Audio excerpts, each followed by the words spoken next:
mañana. Y le decía yo al Señor, ¿qué nos espera en la iglesia? En esta iglesia, Cultura de Jesús. Y entonces el Señor me hizo saber, ustedes tienen que llegar a ser amigos. Pero amigos, y hoy vamos a hablar de lo que es ser amigos de Dios. Porque vamos a tener que ser amigos de nosotros, entre nosotros.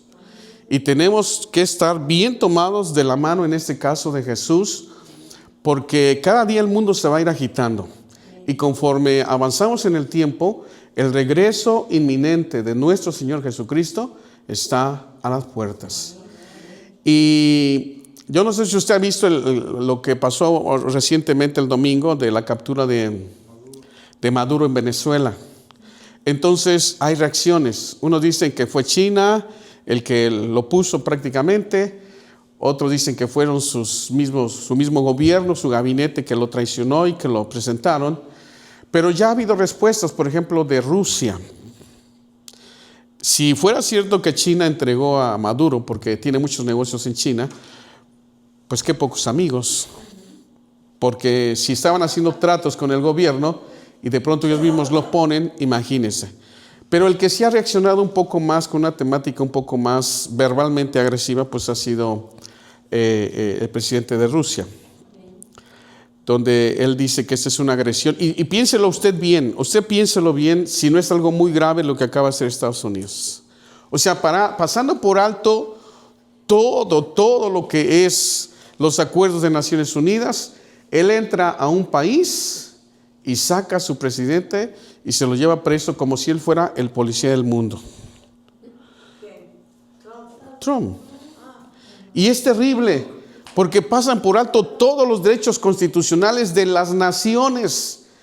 O sea que si algún pueblo en un momento dado no obedece a lo que el Señor, en este caso el imperio, dice, pues dice, ahora lo vas a hacer porque lo vas a hacer. Y si no lo haces, entonces yo tengo el poder para destruirte, para acabar con tu pueblo. Y eso se me hace una anarquía. Se supone que Estados Unidos fue fundado bajo los principios y valores de la Biblia. Pero hoy vemos cómo ese país se ha alejado completamente de esos principios y se vuelve un país anarquista. Qué triste. Porque, ¿qué creen? México también está en la mira. Pero les aseguro que si eso llegara a ser en México, Estados Unidos no sabe, le voy a decir tan solo porque México tiene 40 millones de mexicanos viviendo en Estados Unidos. O sea, no es lo mismo que trate con cualquier país que trate con México, porque nosotros tenemos 40 millones de personas en su país que podrían boicotear todo el país prácticamente. Además de que en el himno nacional mexicano dice, un soldado en cada hijo te dio. O sea, Estados Unidos no sabe realmente. No está hablando con Etiopía, no está hablando con Ucrania, no está hablando con todos los países que él ha subyugado, no está hablando ni siquiera con ninguno del continente. Quizás como más o menos la misma capacidad de Brasil es la que tiene México. Pero ¿por qué hablo de todo esto? Porque hoy nosotros tenemos que estar preparados para los cambios que se van a dar en el mundo y que se están dando. La macroeconomía y la geopolítica de las naciones hoy se apega prácticamente a lo que nosotros ya conocemos como las Escrituras. En Mateo capítulo 24 Jesús dice, más bien la Escritura, y se le acercaron aparte sus discípulos y le preguntaron, dinos qué señal habrá de tu venida y del fin del siglo. ¿Quieren verlo? Miren, Mateo 24, 1 y 2. Dinos qué señal habrá de tu venida y del fin del siglo. Y miren lo que Jesús dice, respondiendo les dijo, ¿veis todo? Estamos en Mateo 24, 2. Respondiendo les dijo, ¿veis todo esto? De cierto os digo que no quedará piedra sobre piedra que no sea derribada. Sigue, hermano. Y estando él sentado en el monte de los olivos, los discípulos se le acercaron aparte diciendo, dinos cuándo serán estas cosas y qué señal habrá de tu venida y del fin del siglo. Respondió Jesús y les dijo, mirad que nadie os engaña, porque vendrán muchos en mi nombre diciendo, soy el Cristo, y a muchos engañarán. Ahora, si se dan cuenta, Jesús, antes que decirles de todos los acontecimientos que iba a haber en el mundo, lo primero que él les dice, tengan cuidado porque pueden ser engañados. O sea, estamos en el periodo humano donde la mentira está a la puerta. instituciones que parecían auténticas, verídicas, genuinas, iglesias que parecían auténticas, genuinas, hoy están distorsionando la teología que existió por casi 2000 años desde que se fundó la iglesia, y hoy muchos de esos teólogos están haciendo pedazos la teología cristiana. ¿Qué tenemos que hacer? Pues fundamentarnos sólidamente en las Sagradas Escrituras. Así que vamos a hablar acerca de amigos de Dios. ¿De qué manera yo quiero que este mensaje usted lo tome como el fundamento de lo que vamos a estar viendo durante todo este año? Porque de acuerdo a lo que el Espíritu Santo me estaba enseñando, muchos de nosotros vamos a necesitar, y fíjese cómo se lo estoy diciendo, un hombro donde vamos a tener que llorar. Y una mano en la espalda que te diga, ánimo, todo va a estar bien. Pero para eso necesitamos nosotros ser amigos. Porque si nada más somos conocidos o nos entrevemos así entre la iglesia, pero realmente no hay una cohesión fuerte entre la amistad entre nosotros, nos vamos a sentir los más solos del mundo. Entonces Dios está hablando acerca de nosotros tenemos que ser amigos. Primero, amigos de Dios y después amigos entre nosotros, para que podamos soportar los embates que el adversario va a traer en contra de la iglesia auténtica y genuina. ¿Y cuál es esa iglesia auténtica y genuina? La iglesia que base sólidamente sus enseñanzas sobre la palabra de Dios, que es la Biblia. Ese es el enemigo a vencer de parte de Satanás. Y tú y yo, por lo que enseñamos aquí, tú estás viendo que todo lo que enseñamos aquí está aquí en las Sagradas Escrituras. Entonces Él va a venir en contra de esas iglesias. Y nosotros seguramente ya estamos en su lista. Somos una iglesia bebé, pero vamos a crecer. También el Señor me habló acerca de lo que vamos a estar trabajando este año. Les comento que vamos a salir a evangelizar todos los sábados. Vamos a salir a evangelizar y no podemos dejar de reunirnos por lo menos 2 veces. Y que yo quisiera que, si es posible, que los sábados en la tarde pudiéramos tener servicios de oración. Vamos a habilitar el grupo de intercesión fuerte con nuestra hermana Rosita. Vamos a estar ayunando por lo menos 2 veces por semana para quebrantar este cuerpo de carne y que se someta a la perfecta voluntad de Dios y a practicar la santidad. Acuérdense que la Biblia dice que sin paz y sin santidad nadie verá al Señor. Y no estamos aquí perdiendo el tiempo. Estamos aquí porque nos estamos preparando para poder vivir aquí mientras estemos en la tierra y luego cuando salgamos hacia la eternidad, que yo estoy seguro que los que seamos fieles nos iremos en el rapto de la iglesia. Y yo lo creo. Entonces, pues vamos entonces a comenzar. El tema de hoy se llama Amigos de Dios. Y comencemos definiendo qué es la amistad. Una relación muy íntima. Pues así que se platica una de las cosas, una relación Confianza. de confianza, de compasión, de amor, de integridad. Bien, una amistad. Primero que nada, estamos hablando de empatía entre 2 personas. Y la empatía significa que yo me identifique con lo que le está pasando a la otra persona.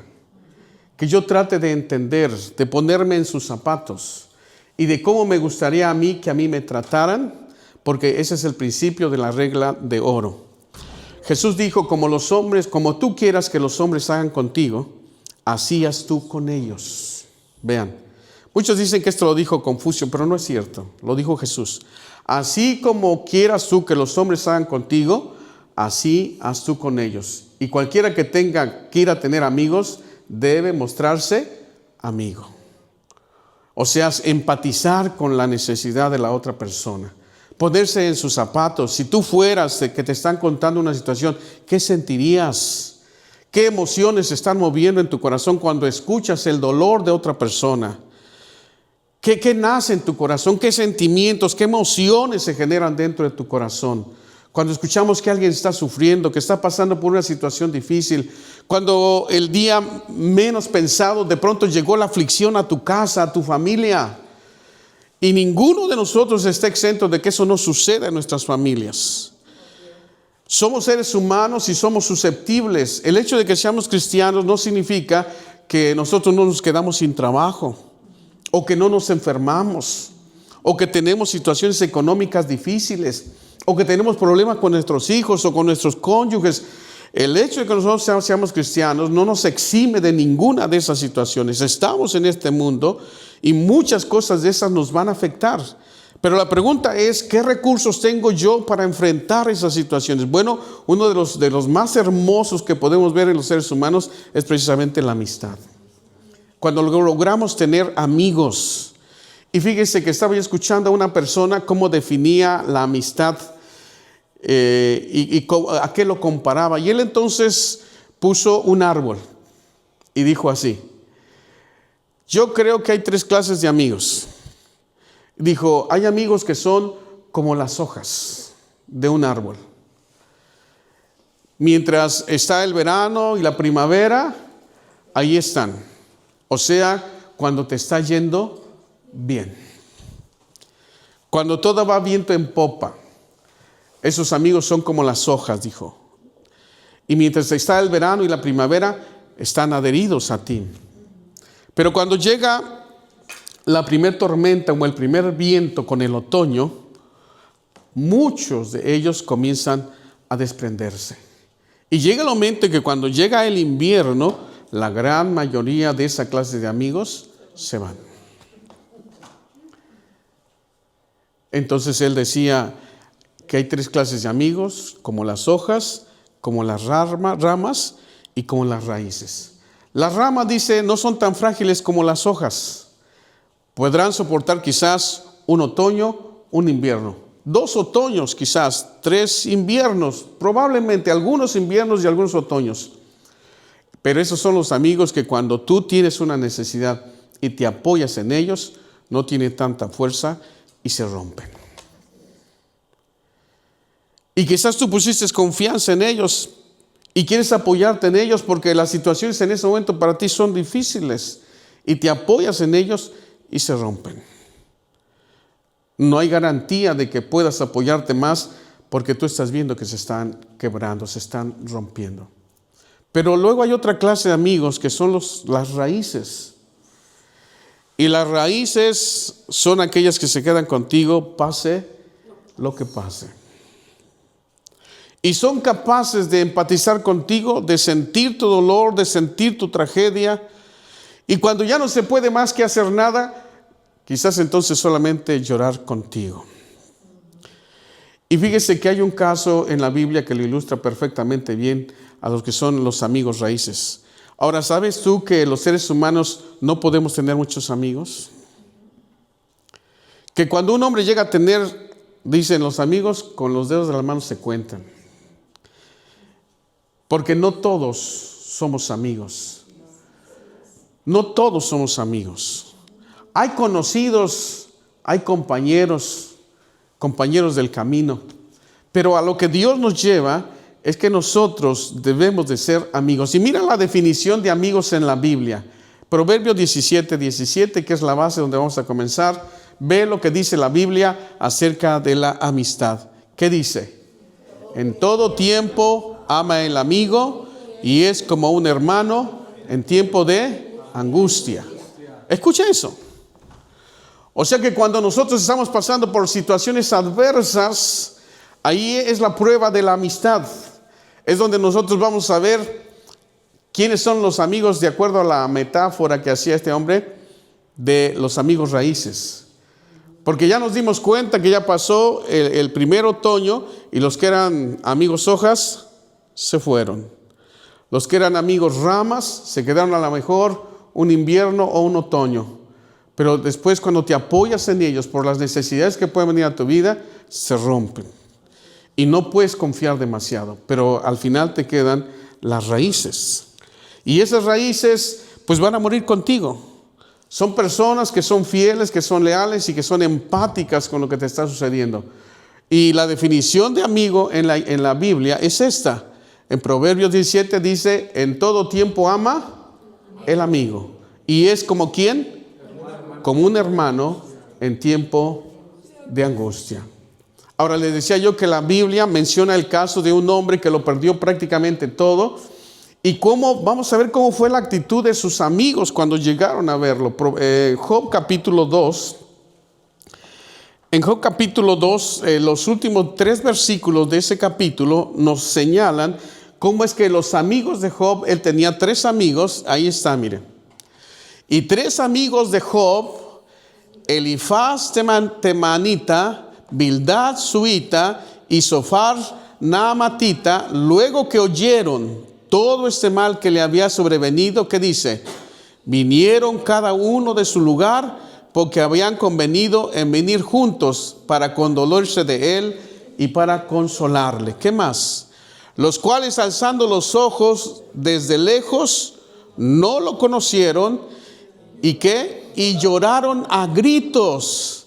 Y cada uno de ellos rasgó su manto, y los 3 esparcieron polvo sobre sus cabezas hacia el cielo. Así se sentaron con él en tierra. ¿Por cuántos días? Por 7 días y 7 noches. Y ninguno le hablaba palabra, porque veían que su dolor era muy grande.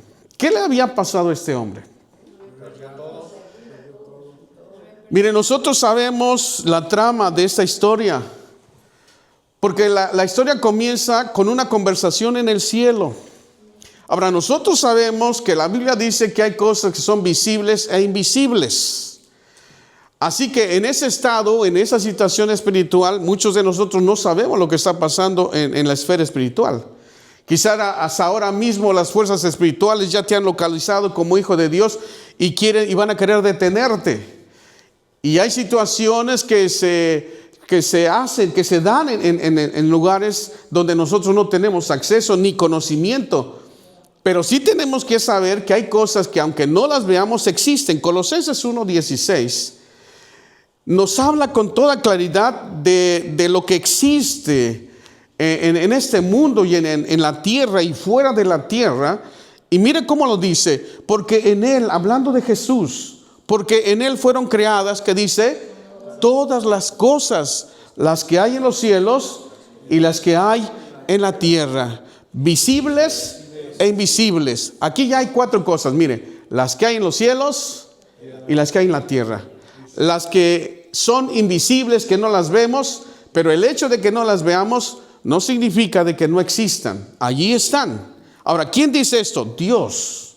Visibles e invisibles. Y lo que más dice: sean tronos, sean dominios, sean principados o sean potestades, todo fue creado por medio de él y para él. Así que cuando vemos la historia de Job, nos enteramos que Job vivía bien tranquilo. Dice la Biblia que era un hombre completamente prosperado.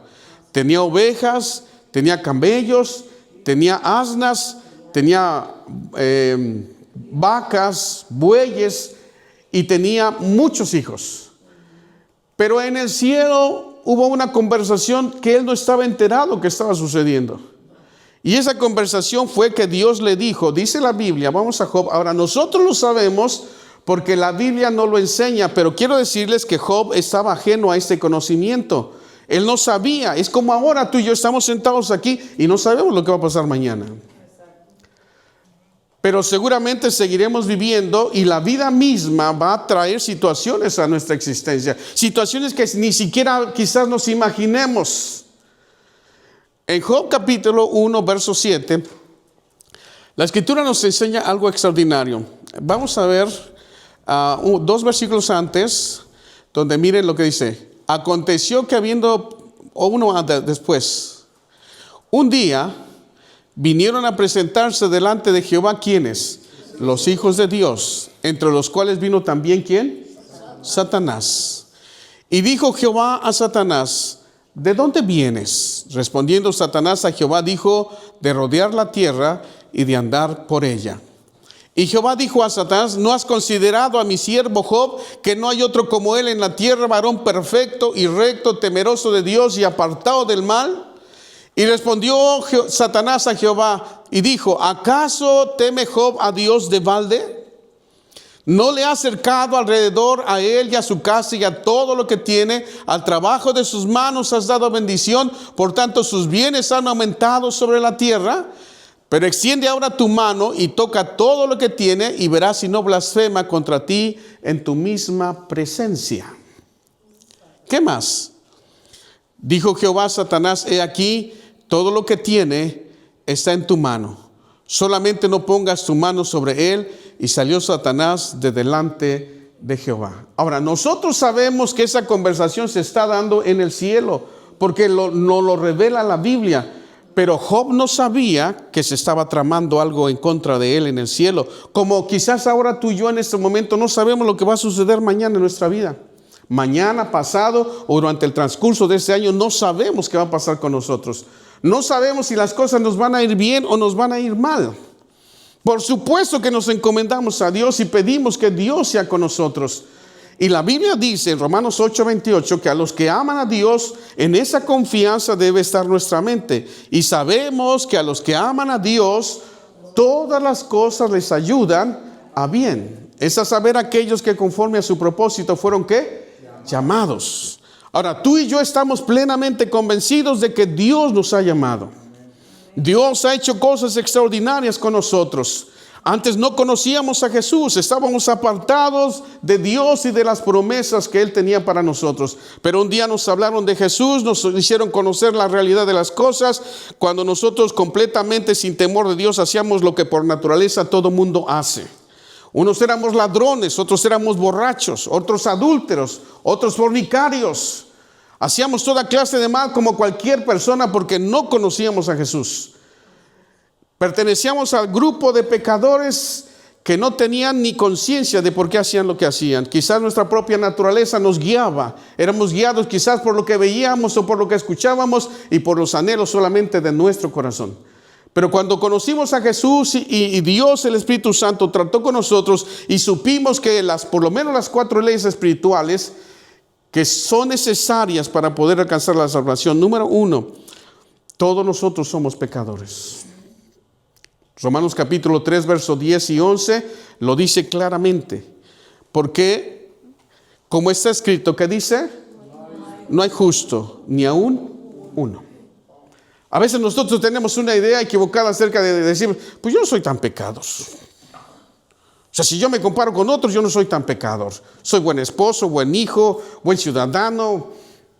¿Qué me va a perdonar Dios? No soy tan malo. Pero a los ojos de Dios, esto es lo que Él dice de nosotros. Dice que no hay justo.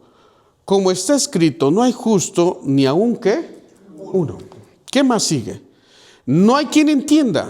No hay quien busque a Dios. Todos se han desviado a una, se hicieron inútiles. No hay quien haga lo bueno, no hay ni siquiera uno. Porque si hubiera habido un hombre justo sin necesidad de que viniera Jesús, entonces querría decir que ese hombre se está esforzando por ser justo. Y si ese hombre se esfuerza y es justo por sí mismo, ¿a qué venía Jesús? Si todos pudiéramos habernos esforzado como ese hombre. Pero la Biblia dice que no, que estábamos nosotros sumergidos en delitos y pecados. Romanos 3:23 dice, y por cuanto todos pecaron, están destituidos de la gloria de Dios. Escuche eso. 3:23, y por cuanto todos pecaron y están destituidos de la gloria de Dios. O sea que en ese estado, sin conocer a Dios, y nosotros morimos, no nos va a esperar ningún destino bueno. La Biblia dice que la paga del pecado, que es el Romanos 6:23, y dice, porque la paga del pecado es la muerte, mas la dádiva de Dios es vida eterna en Cristo Jesús, Señor nuestro. Entonces la primera ley espiritual es, todos somos pecadores.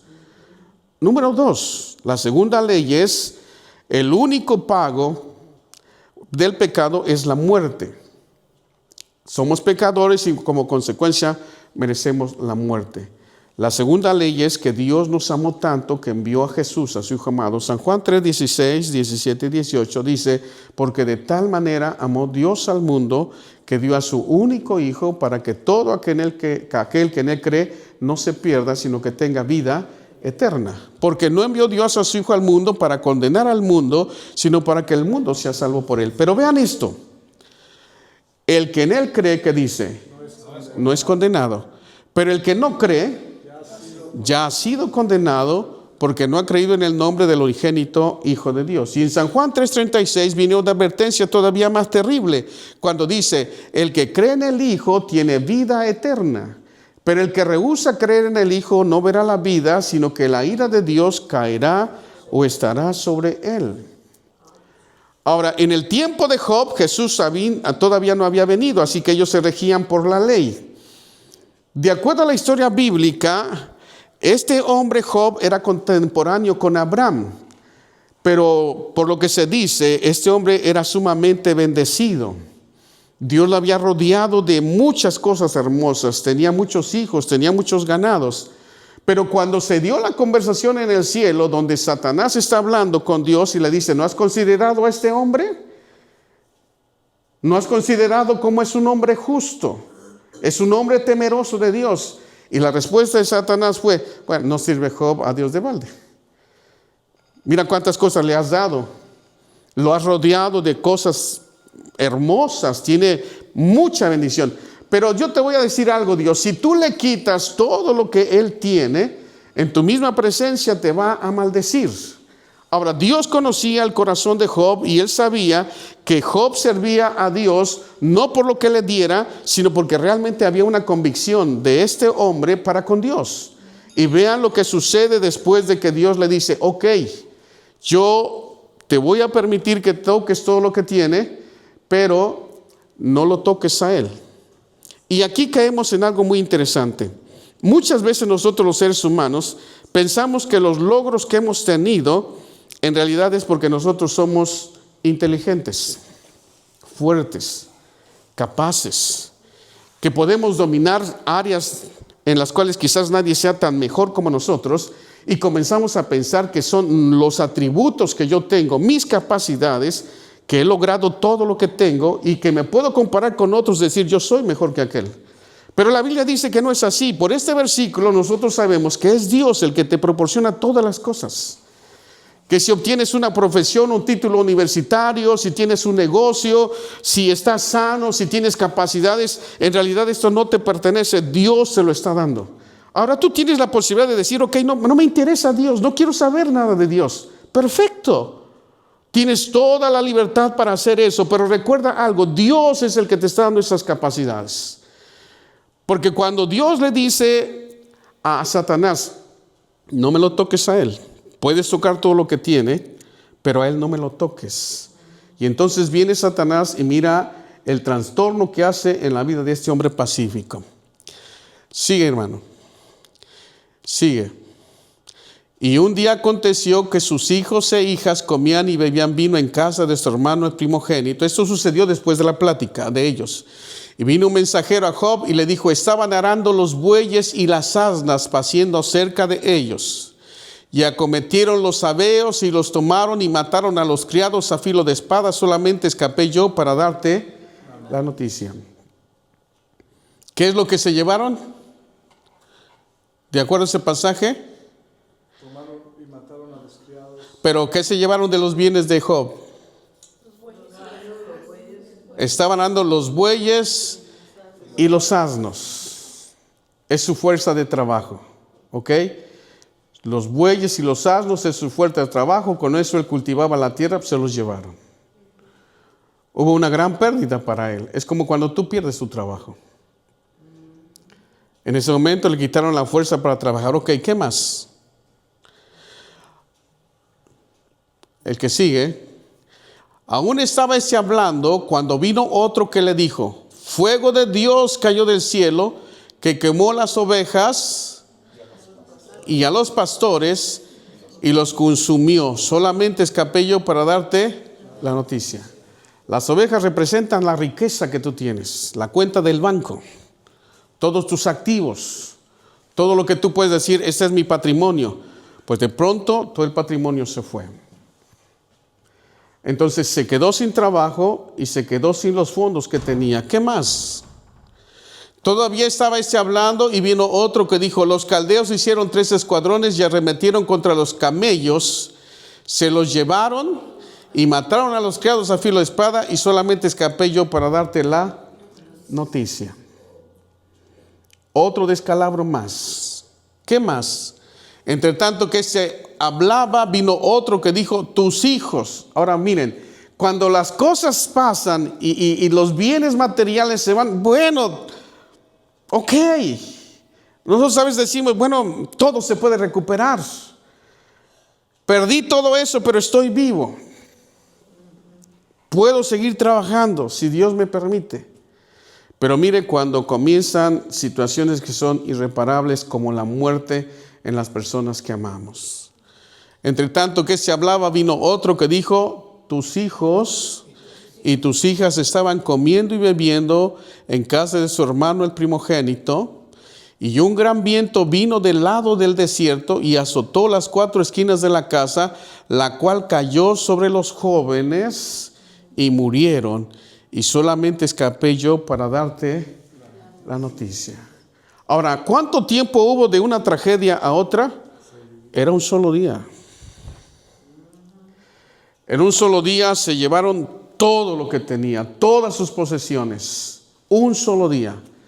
Pero no solamente sus posesiones, sino que también sus hijos perecieron en esta situación. La pregunta es, ¿cómo estaba ese hombre? Bien feliz. Estaba feliz, no estaba feliz. Ni siquiera estaba pensativo, estaba prácticamente en una tragedia emocional. Yo no sé si tú alcanzas a entender la magnitud, lo perdió todo. Así como había salido del vientre de su madre, así estaba ahora, no tenía nada. Sus hijos que habían invertido tanto dinero y que eran prácticamente la esperanza de que su apellido se prolongara, habían perecido. Todos sus activos habían sido destruidos en un solo día. Ahora, él no sabía qué estaba pasando porque no se había enterado de la conversación que Satanás y Dios habían tenido.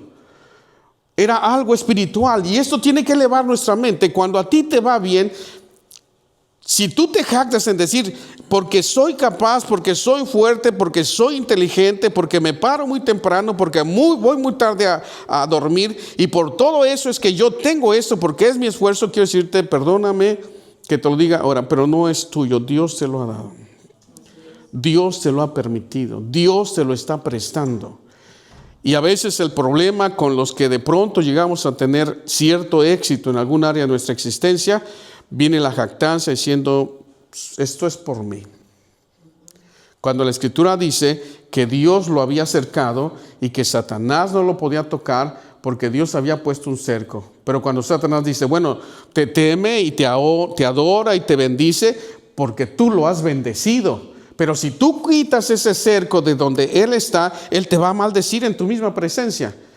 Y entonces dice, ok, te voy a demostrar que Él no me adora por lo que yo le he dado. Él me adora porque Él me conoce a mí. Él sabe quién soy. Hoy dijo Satanás, bueno, a ver, déjame que le quite todo lo que tiene. Y la Biblia dice que en un día, ya lo vimos, de acuerdo al relato bíblico, lo perdió todo. Pero eso no es todo, porque ¿cuál fue la actitud de este hombre? ¿Qué dice ahí? Mueren sus hijos. Entonces Job se levantó, ¿qué hizo? Rasgó su manto, rasuró su cabeza, se postró en tierra y maldijo. Y adoró. Ahora, esta situación no es fácil.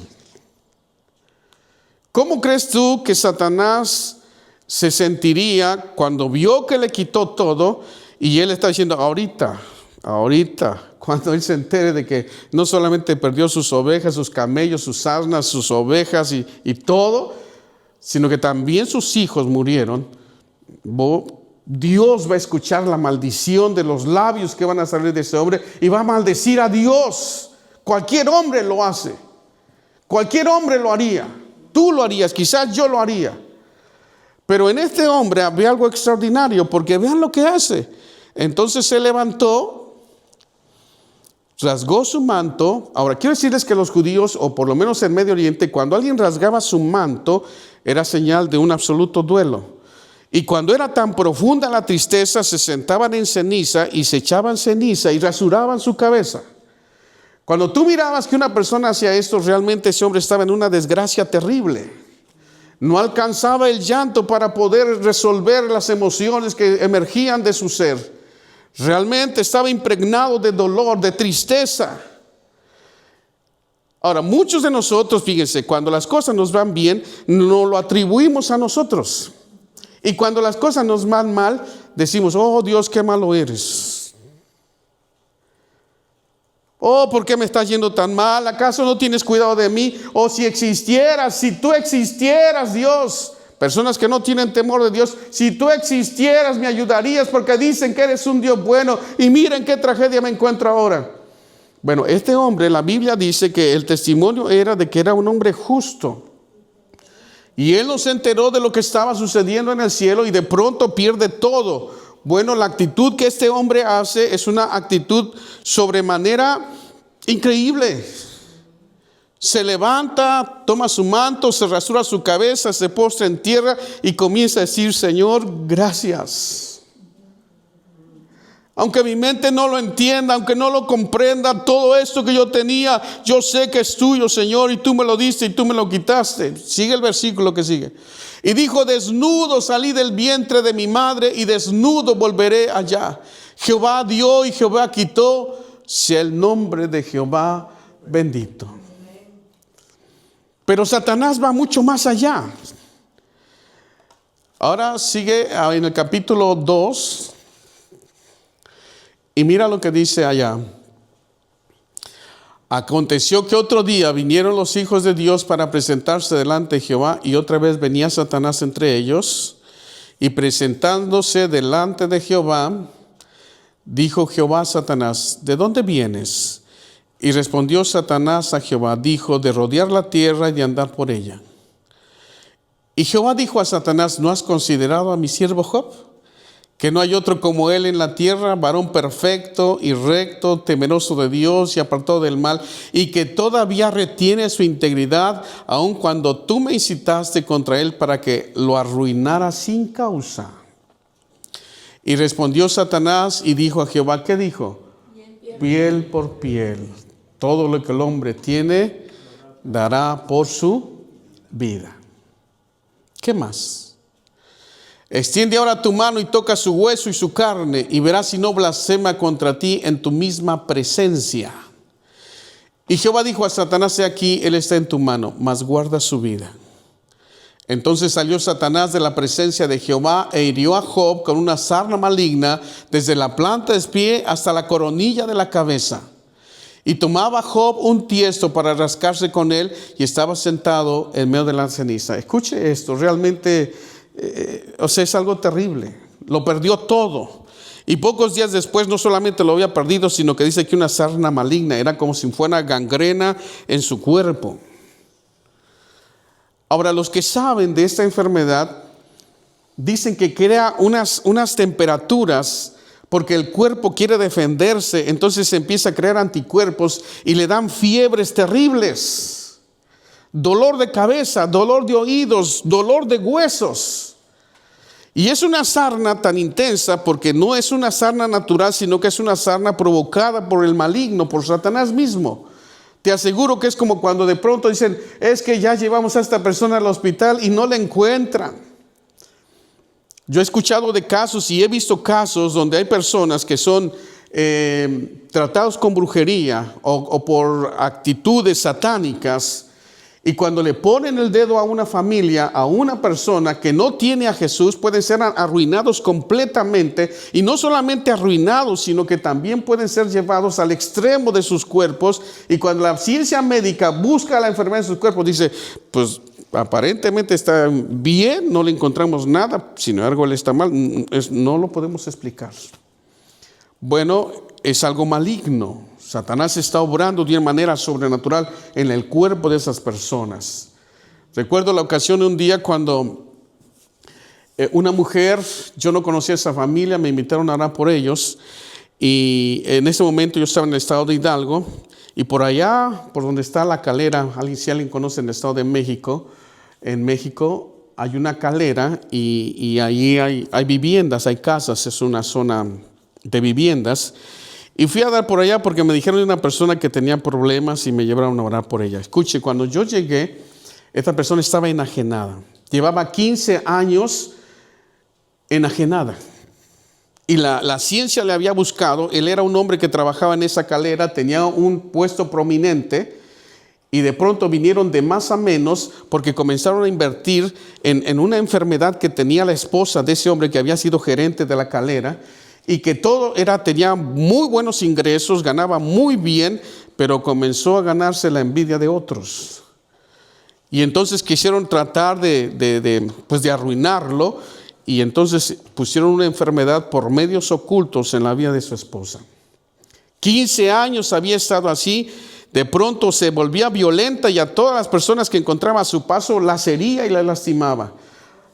El hombre no había querido llevarlo a un hospital psiquiátrico porque amaba a su esposa, pero 15 años habían tratado así con ellos. Así que cuando yo llegué ese día, fíjense lo interesante y lo terrible también que es. Cuando llegamos a la casa, ellos tenían su casa y junto a la casa había una accesoria. Esa la rentaban, pero ellos tenían su casa. Entonces, cuando yo llego con los hermanos que me habían invitado, yo me paro en la puerta y está cerrada, y la persona que me había llevado, que era familiar de ellos, dice: no se preocupe, pastor, ahorita yo me voy por la tiendita, paso y abro por allá.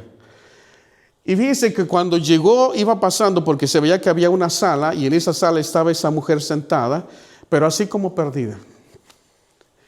Y cuando la mujer entra, que iba con nosotros, acabamos de bajarnos de los vehículos y ya se dio la vuelta y entró y pasó junto a la persona que estaba allí, ella quiso hacerle como una caricia o algo así, era su pariente. Miren, no les miento, de pronto simplemente la agarró así y la aventó contra la pared, pero salió volando con una fuerza sobrenatural. Los que estábamos afuera y miramos eso, nos sorprendimos, y yo me sorprendí por la fuerza, cómo la tomó y la aventó así contra la pared y voló aquella persona y cayó. Yo dije, a lo mejor hasta la mató.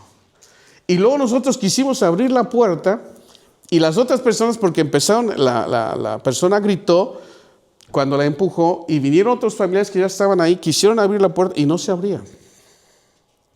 Y yo comencé a sentir una opresión diabólica tan fuerte que dije: Dios, esto está fuera de control. ¿Qué es esto, Señor?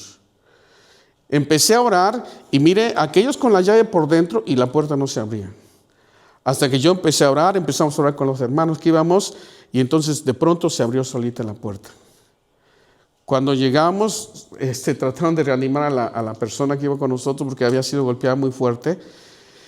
Y en ese momento yo le dije, me presentaron a mí, soy el pastor Eliseo Reséndiz, y le pregunté: ¿cuánto tiempo tiene esta mujer así? Dicen 15 años. Hemos ido a diferentes lugares, hemos estado en diferentes hospitales y el diagnóstico clínico es: está sana. Pero no está sana. No está sana. Mire, usted acaba de ver lo violenta que es. Bueno, así sucede. Pero nosotros no hemos querido llevarla porque él dijo: yo amo a mi esposa y mis hijos, pues nosotros ya estamos acostumbrados a ver estas situaciones. Entonces yo le dije: ok, miren, yo me doy cuenta que esto no es natural. Aquí se están moviendo fuerzas sobrenaturales. Aquí hay mover demoníaco muy fuerte. Pero no vamos a poder orar por ella antes de que yo les dé el mensaje de salvación a ustedes. Y de eso va a depender mucho de que hoy Dios haga algo con sus vidas o no lo haga. Les di el plan de salvación. Ellos aceptaron a Jesús como Señor y Salvador. Y entonces le dije: bueno, ahora sí voy a orar por su familiar. Necesito que me presten un cuarto que no tenga más que una sola puerta para salir, y que estén ahí conmigo, porque esto es algo terrible. Ellos dijeron: tenemos uno. Nos llevaron, la casa era grande, se veía que sí habían tenido posesiones o dinero en otro tiempo, y me llevaron a una habitación. Le dije: ok, traigan a la mujer, y la pusieron en una cama, en una recámara. Entonces yo le dije: bueno, si ustedes gustan pueden salirse, porque lo que van a presenciar ahorita va a ser algo muy fuerte. Yo creo que no sería bueno que ustedes estuvieran aquí. Pero ellos insistieron. El esposo me dijo: no, yo no me voy a salir, lo que usted vaya a hacer, hágalo ahora. Dijo: bueno, yo nomás te advierto que puede suceder algo completamente grotesco. Y dijo: no, ya aquí vamos a estar. Y tus hijos tampoco se quisieron salir. Dijo: bueno, ok, no hay problema. Yo voy a orar por la mujer, que es su esposa de ustedes, la mamá de ustedes. Pero puede suceder que en este momento se desaten fuerzas espirituales muy fuertes y ustedes les dé temor. Entonces les voy a pedir que cierren sus ojos. Dijeron: no, vamos a estar, ok, como ustedes gusten. Yo no quería que se vieran presionados, pero yo sabía que algo iba a suceder ahí. Entonces empezamos a orar, y miren, no les miento, hermanos. Cuando empezamos a orar, aquella mujer se puso como como si fuera un animal en 4 patas, y su cuerpo se transformó. Sus uñas, aunque usted no lo crea, sus uñas le crecieron, su rostro se deformó y comenzó como si hacer como hace un felino.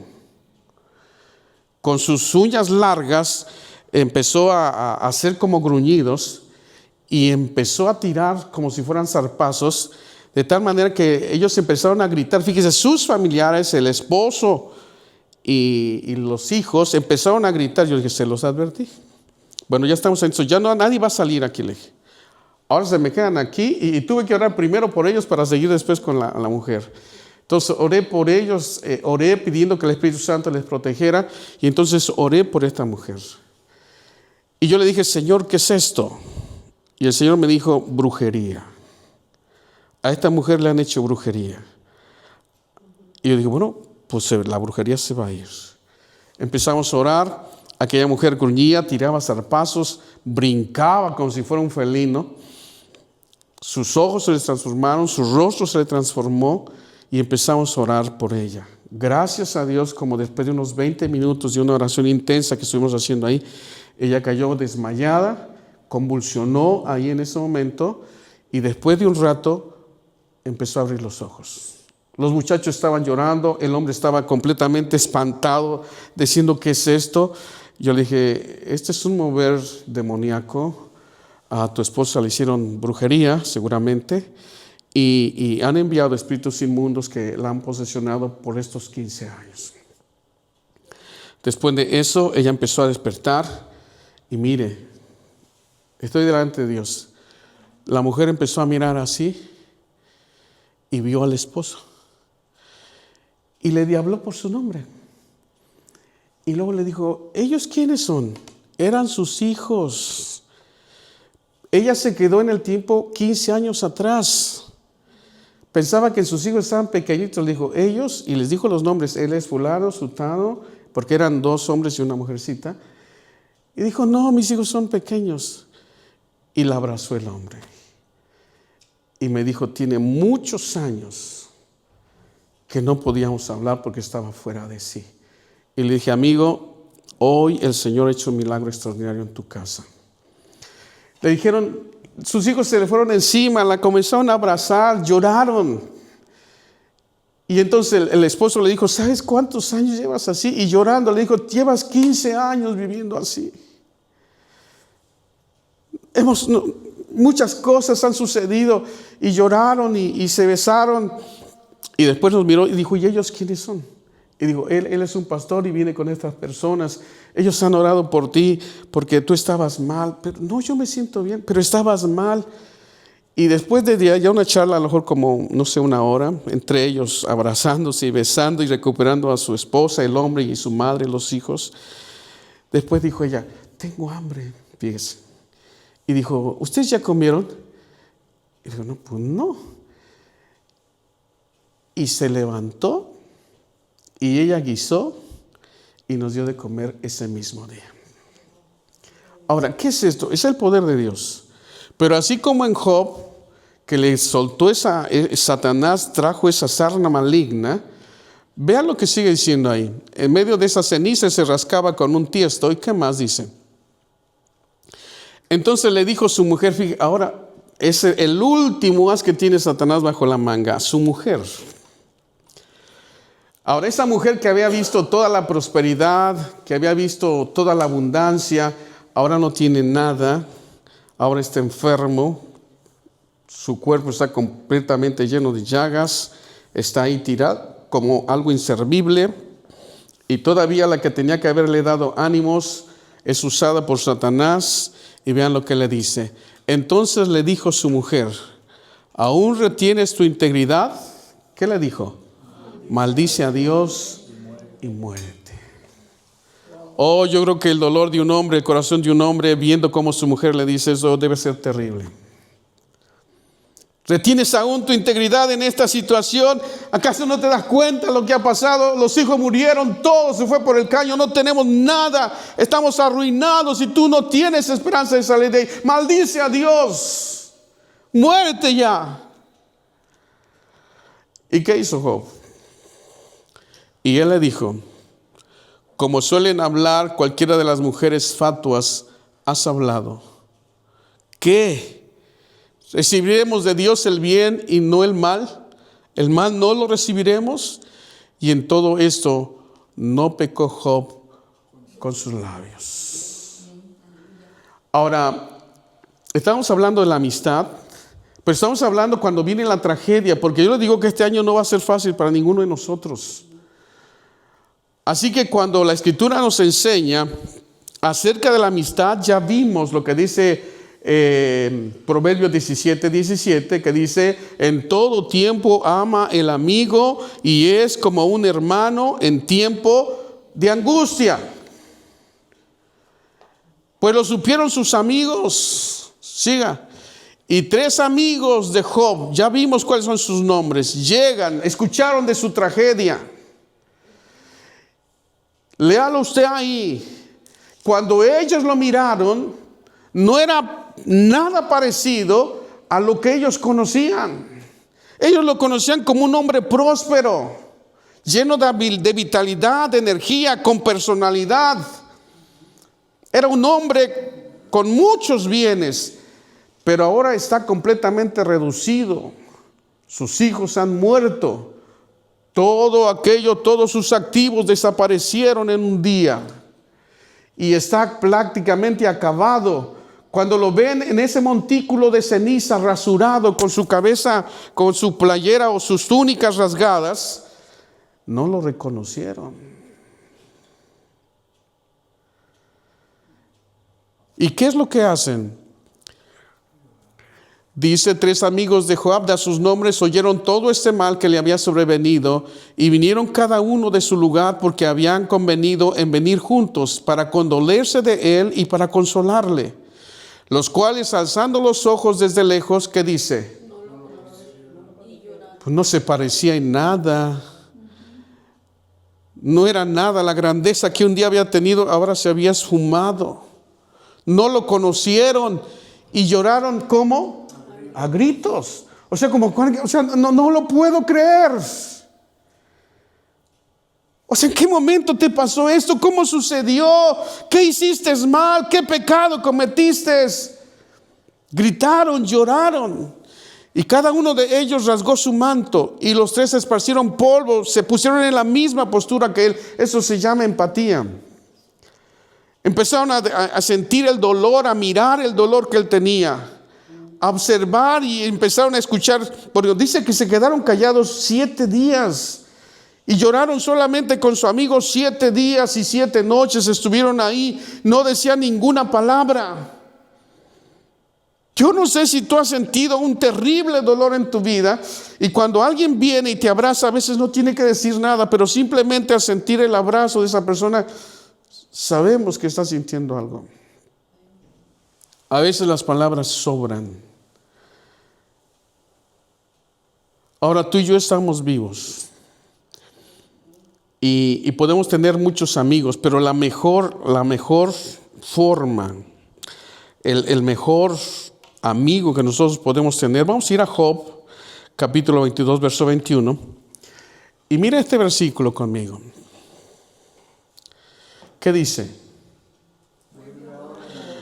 Vuelve ahora en amistad con él. ¿Con quién es él? Con Dios, y tendrás paz, y por ello te vendrá bien. Tú puedes tener amigos, pero la pregunta en esta noche es, si te sucediera una tragedia como la que le sucedió a este hombre, siendo honestos, calcula, ¿cuántos amigos tienes? No amigos hojas como lo que ya dijimos al principio, no amigos ramas, amigos raíces que se queden contigo. ¿Cuántos amigos tienes?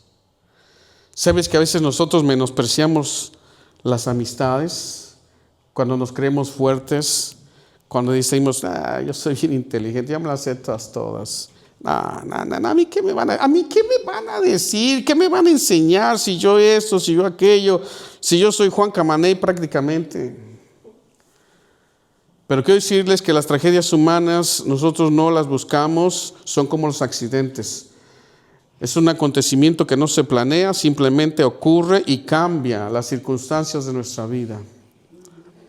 Ahora nosotros como hijos de Dios tenemos que saber que la Biblia dice que nuestra vida está asegurada en las manos de Dios. 1 Tesalonicenses 5:18, vamos a ver lo que dice Pablo y vean lo que nos dice Pablo. Den gracias ¿cuándo? En todo. Porque esta es la voluntad de Dios para con vosotros en Cristo Jesús. Ahora, nosotros somos hijos de Dios. Nosotros sabemos que nuestra vida está en las manos de Dios. Y que Satanás, al igual que con Job, no nos va a tocar a menos que Dios se lo permita. Pero si Dios permitiera un acontecimiento en nuestra vida, Job, que pasó por todas esas situaciones, dice, vuélvete ahora en amistad con Dios y te va a ir bien. Vuélvete ahora en amistad con Él y te va a ir bien.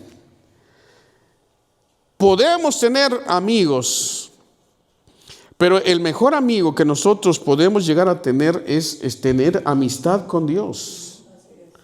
Si nosotros no logramos tener en esta vida una amistad con Dios, créame, difícilmente cuando vengan las situaciones adversas a nuestra vida, difícilmente podremos estar bien.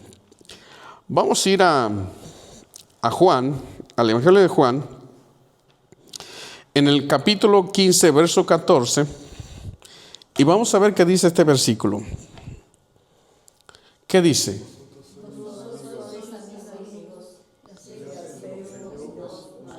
Una sola condición pone Jesús para que nosotros podamos ser amigos de Él. Ustedes pueden ser mis amigos, ¿qué? Si hacen lo que yo les mando. Hay otro versículo en el 15:15 de Juan, y este es un versículo hermoso, donde dice Jesús, yo ya no los voy a llamar siervos, porque el siervo no sabe lo que hace su Señor, pero os he llamado, ¿qué? Amigos, porque todas las cosas que oí de mi Padre, os las he dado a conocer. Escucha esto. La vida cambia de un momento para otro. Las circunstancias difíciles pueden venir. ¿Sabías, por ejemplo, cuándo fue que tembló en México? ¿El viernes? Imagínate, fue creo que de 6.5. Tembló en México. Vamos a suponer que no hubiera sido de 6, que hubiera sido a lo mejor de 7. Un terremoto catastrófico, como el de 1985. ¿Cuántas familias les cambió la vida ese evento fortuito? ¿Cuántas perdieron todo? ¿Cuántos perdieron familiares? ¿Cuántos perdieron su patrimonio? Y fue algo que cambió de manera dramática la vida de miles de personas. Tú y yo la vida no la tenemos comprada. La verdad es que cada día es un desafío. Sin embargo, cuando nosotros nos volvemos en amistad con Dios, sabemos que la Escritura dice que a los que aman a Dios, todas las cosas les ayudan a bien.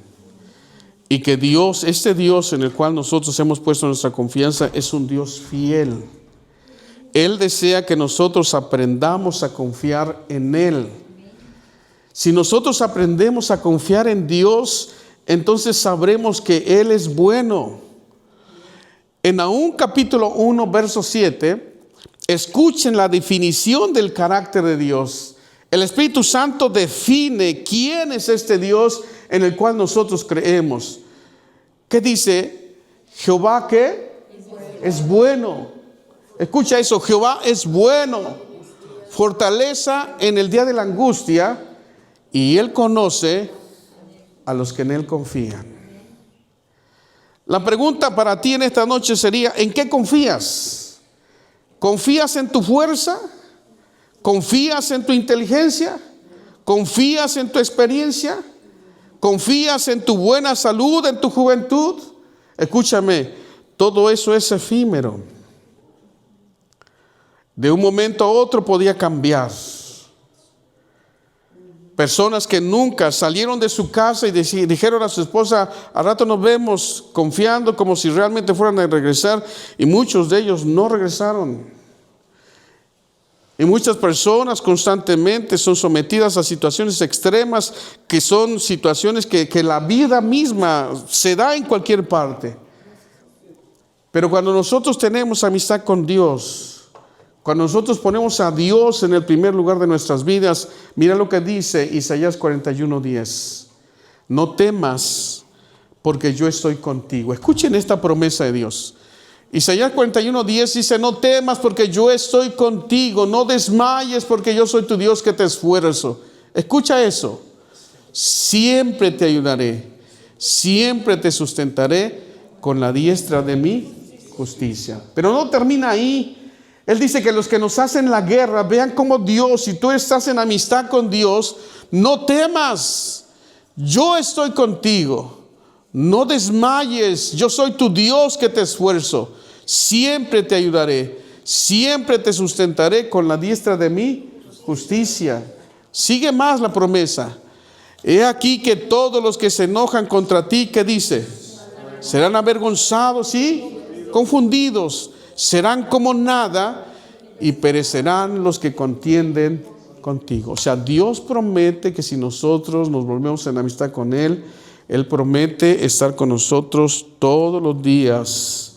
Promete ayudarnos. Cuando dice, no temas porque yo estoy contigo, no desmayes porque yo soy tu Dios que te esfuerzo, siempre te ayudaré y siempre te voy a sustentar con la diestra de mi justicia. En el Salmo 91, este salmo es hermoso porque nos habla de lo que Dios puede hacer por aquellos que son sus hijos. Dice que el que habita el abrigo del Altísimo, que dice, morará bajo la sombra del Omnipotente, y diré yo a Jehová, esperanza mía y castillo mío, mi Dios, en quien confiaré. Él te librará del lazo del cazador y de la peste destructora. Con sus plumas se cubrirá y debajo de sus alas estará seguro. Escudo y adarga es su verdad. No temerás el terror nocturno, ni saeta que vuele de día, ni pestilencia que ande en oscuridad, ni mortandad que en medio del día destruya. Caerán a tu lado 1000 y 10,000 a tu diestra, mas a ti no llegará. Ciertamente con tus ojos mirarás y verás la recompensa de los impíos, porque has puesto a Jehová, que es mi esperanza, y al Altísimo por tu habitación. No te sobrevendrá mal, ni plaga tocará tu morada, pues que a sus ángeles mandará cerca de ti, que te guarden en todos tus caminos. En las manos te llevarán para que tu pie no tropiece en piedra. Sobre el león y el áspid pisarás, hollarás al cachorro del león y al dragón. Y esto es importante y hermoso, por cuanto en mí ha puesto su amor, yo también, que dice, lo libraré, le pondré en alto, por cuanto ha conocido mi nombre. Me invocará y yo le responderé. Con él estaré yo en la angustia, lo libraré y le glorificaré. Lo saciaré de larga vida y le mostraré mi salvación. Siga. Ok, hasta ahí termina ese salmo, ya pasamos al... Lo que Dios desea esta noche es que nosotros aprendamos a confiar en Dios. Él es un Dios bueno, un Dios lleno de amor y de misericordia, pero nuestra relación con Dios tiene que estar activa todos los días de nuestra vida. En el Salmo 103 es un salmo hermoso porque Él promete librarnos de todos los pecados cuando nosotros los confesamos y nos apartamos de esas cosas. Dios es fiel. Dice el salmista, bendice alma mía a Jehová y bendiga todo mi ser su santo nombre. Bendice alma mía a Jehová y no olvides ninguno de sus beneficios.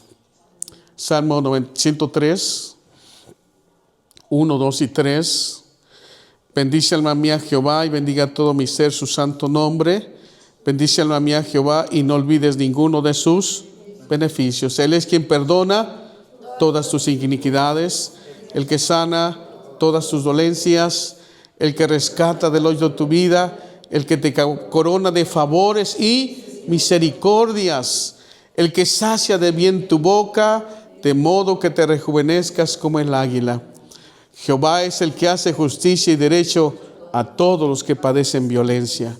Sus caminos notificó a Moisés y a los hijos de Israel sus obras. Misericordioso y clemente es Jehová, lento para la ira y grande en misericordia. No contenderá para siempre, ni para siempre guardará el enojo. No ha hecho con nosotros conforme a nuestras iniquidades, ni nos ha pagado conforme a nuestros pecados. Porque como la altura de los cielos sobre la tierra, Él engrandeció su misericordia sobre los que le temen. Y cuanto está lejos el oriente del occidente, hizo alejar de nosotros nuestras rebeliones. Y mire, esto es hermoso. Como el Padre se compadece de los hijos, se compadece Jehová de los que le temen, porque Él conoce nuestra condición y se acuerda de que somos polvo. Mire, comenzamos un año nuevo. Tenemos que reforzar nuestra amistad con Dios, nuestro caminar con Dios. Tenemos que volver a renovar nuestros votos delante de Dios y decirle: Señor, mi vida está en tus manos.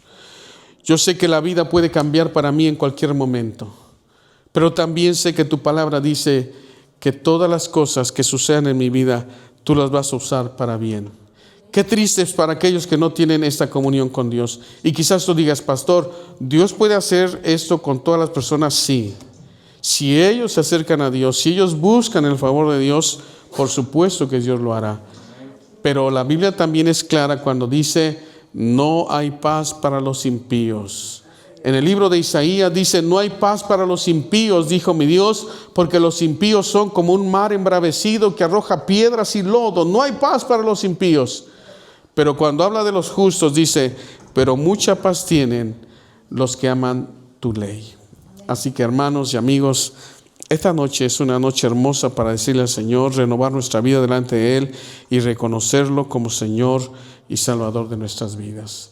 Él merece toda la honra, toda la gloria y toda la alabanza. Y nosotros le adoramos y le bendecimos porque Él es nuestro Dios y nuestro Salvador. Dios les bendiga, hermanos. Yo espero que esto aliente nuestros corazones y que nos volvamos amigos de Dios, ¿verdad? Y te aseguro que el mejor amigo que nunca te va a dejar, pase lo que pase y suceda lo que suceda, es Dios. Él nunca te va a dejar. Y por supuesto, nosotros como hermanos en Cristo, pues somos una familia en Cristo Jesús. Y por supuesto que en la medida en que podamos, siempre vamos a ayudarnos unos a otros. Que Dios nos ayude, hermanos, y nos dé su gracia para poder estar siempre delante.